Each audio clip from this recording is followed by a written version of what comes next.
I started Make Your Life Epic out of kind of a guilt almost. People wanted to do lunch, people wanted to meet for breakfast, people wanted me to respond to their email, and I found I just ran out of time. I had 5 great kids, beautiful wife, and 10 different businesses I manage, and it just became impossible to meet all these people for lunch, unless I was eating lunch 12 days a week, and there's only 5, so it didn't work out too well. At Make Your Life Epic, entrepreneurs and aspiring entrepreneurs can find the absolute best business resources available. If you're looking for business coaching, you want someone to fly out or come out to your business and work with you hands-on, you can do that. Website optimization training, sales coaching, motivational training, information on how to form an LLC, how to get properly insured, how to account for things properly. It's all here at Make Your Life Epic. You can start living a life of abundance and start pursuing your dreams right now. All you need to do is contrast where you want to be versus where you are. And we're going to teach you the action steps to get there starting right now.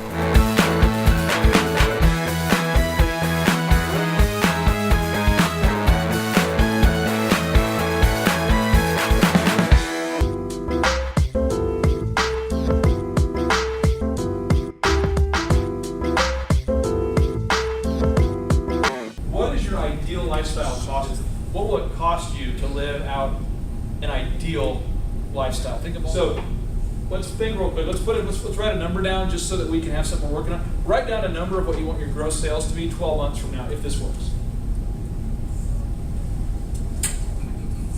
Because I'm going to teach you very specific action steps that'll help you. But just write down that gross number. No one else will see it, just for you. I just want to know. I just want you to be able to decide whether this was successful for you.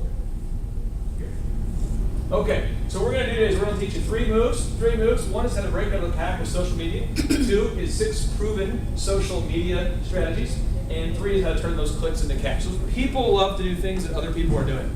In the 1960s, who remembers the 1960s? 1960s, there were these guys that had kind of shaggy hair. They landed here from England. Okay, and a lot of people didn't know who these people were. In fact, no one knew who they were. And their names was John. You got Paul. You got Ringo. You got the guys. What happens is the plane lands. When the plane lands, no one's there, and they go.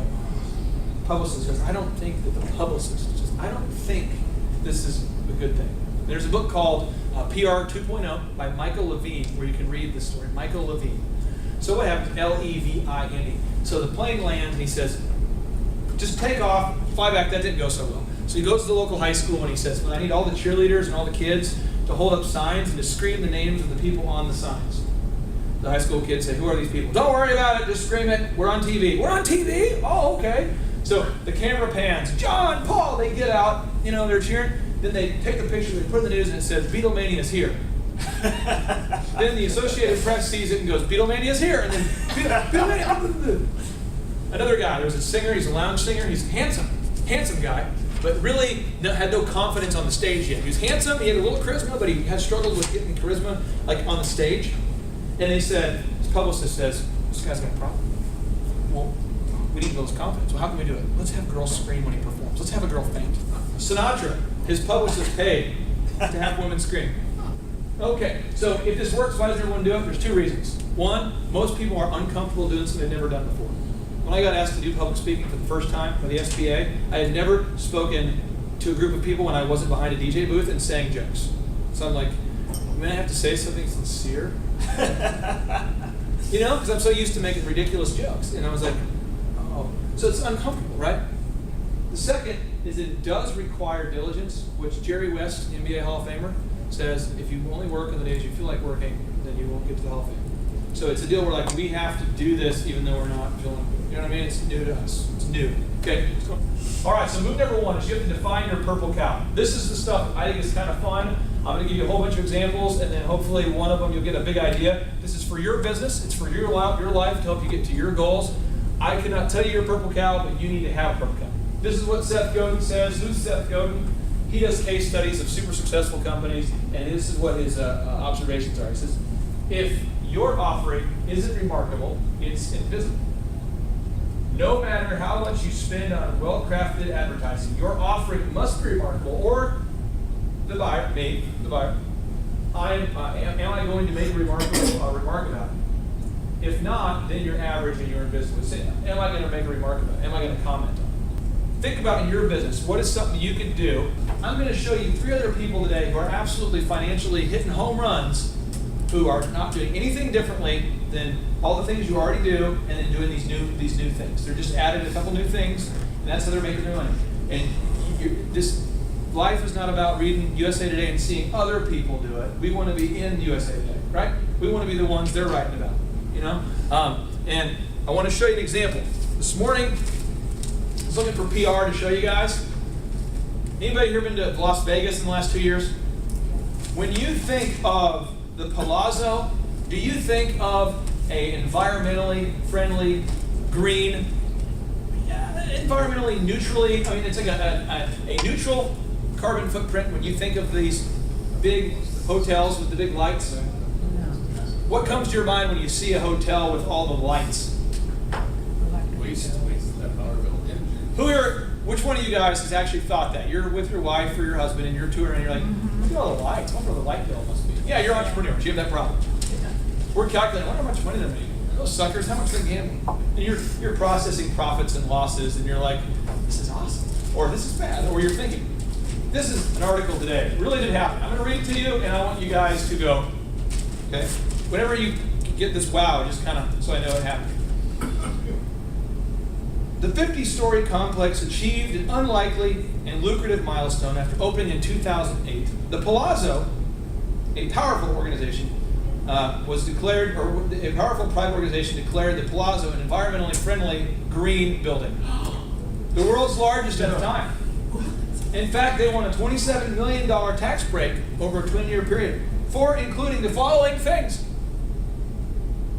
bike racks, a room card that tells guests when towels to be replaced, landscaping that does not use grass, which local laws prohibit anyway, and a preferred spot for field efficient cars. So I ask you, $27 million for that. yep, here's the deal. Here's the companies that grew, and we're going to get through it. Tom's Shoes. Who here has bought Tom's Shoes or knows what Tom's Shoes is?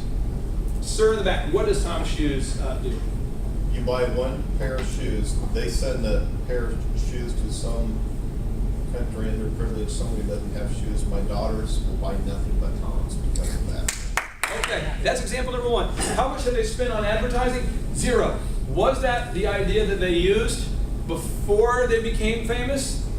Or did they become famous first and then come up with that idea? I never heard it until my oldest started buying Tom's, and she heard about it from another friend, and I don't think I've ever seen them advertised. That's right. The owner of the company, buy in the stores. the owner of the store came up with the idea from the very day one, for PR reasons, and because he sincerely cared about kids, that they, for every time they sold a shoe, would give a pair away. No advertising. Okay? Another example. 2 college kids wanted to start a restaurant. They both liked golfing. Well, both of them didn't like waking up before noon because they were usually drunk. They started a restaurant. This restaurant was struggling. They decided, you know what? We need a purple cow. People like yourself coming up with an idea. They said, bro, what if we had like an Australian theme? Why? Bro, I read this case study. It's called the Service Profit Chain. It's a Harvard case review case study. Bro, it's like kangaroos, kind of talk funny, you know. Good day, mate, you know. Bobby. All right, dude. Let's think. A couple days later, all right, we're doing it. So now we have Australian Steakhouse. There's no other Australian connection. It was just. Now, why did they become famous first and then come up with the Australian theme, or was that why they became famous? You see what I'm saying in this? Now, I call this spiritual hitchhiking, but think about it for a second. You stand in front of this hotel, dumb out. No one pulls over, About an hour later, some guy pulls over. What's up, man? You seem to be dressed okay. You're probably not a pillager or a rapist. Where are you going? I don't know.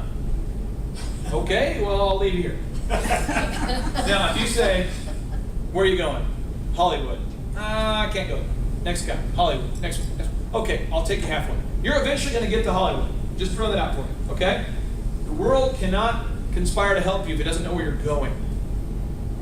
What is your cause? What are you about? What's your purple cow? Are we the best? Are we the cheapest? What the heck are we? Let's figure that out. Let's go with our purple cap, okay? So in the context of your business, what is something that you could do that would be, I'm just trying to give you ideas because you can do whatever you want, but it has to be memorable. So if I owned an appliance store, this would be like my plan B, and hopefully someone would come with a better option. But I would say, we're going to be the greenest, and so I'm going to start wearing like chia-like clothing that actually grows. I'm going to have one person drifting around, and he's going to wear like a green suit and then greet people, and we're going to give them like organic food samples when they walk in. And people will talk about it. You know what I mean? It'll be something where they will actually talk about it on the news, and it'll become a thing. Have you seen the big chia guy? And it'll start to be, do people remark about it, okay? So on social media, what could you do that's going to get the woman to comment on Facebook or to talk with the other women in a way that generates that conversation? Does that make sense? Everything I'm going to teach you today is 100% free. And so I am a big non-believer in doing battle with battleships with some of the weapons that we have. And I'll give you the kind of how I look at it. In small business, we're competing against a huge store, aren't we? We have small margins, and we're competing against the juggernaut. And the juggernaut could spend $2 million over the holidays on ads. Have you had this happen in your town? And they just and they just unload this huge massive cannon at you. And then we're there with like a BB gun, like, you know what I mean? But David did beat Goliath. So I'm going to use my slingshot, I'm going to get up close, and I'm going to win, and it makes the big guy mad. Does that make sense? So we are David going against Goliath here, okay? So if you type in elephant in the room and you look it up, it's in Tulsa. We are within 4 miles of the sports clips, the sports clips place. We have Top Cuts. And these guys charge on average about $9 per haircut. Okay, $10. They do little specials like come in, $5 cut day. And so it's a different niche. We don't want everybody. We just want the likely buyer. Okay. For the DJ business, we don't want everybody. We just want the bride who's getting married and has a venue. So I'm asking if you've got a target or a likely buyer. The local media is the same in every market. It's the same. It's like everywhere, same place in America. All the suburbs are kind of the same.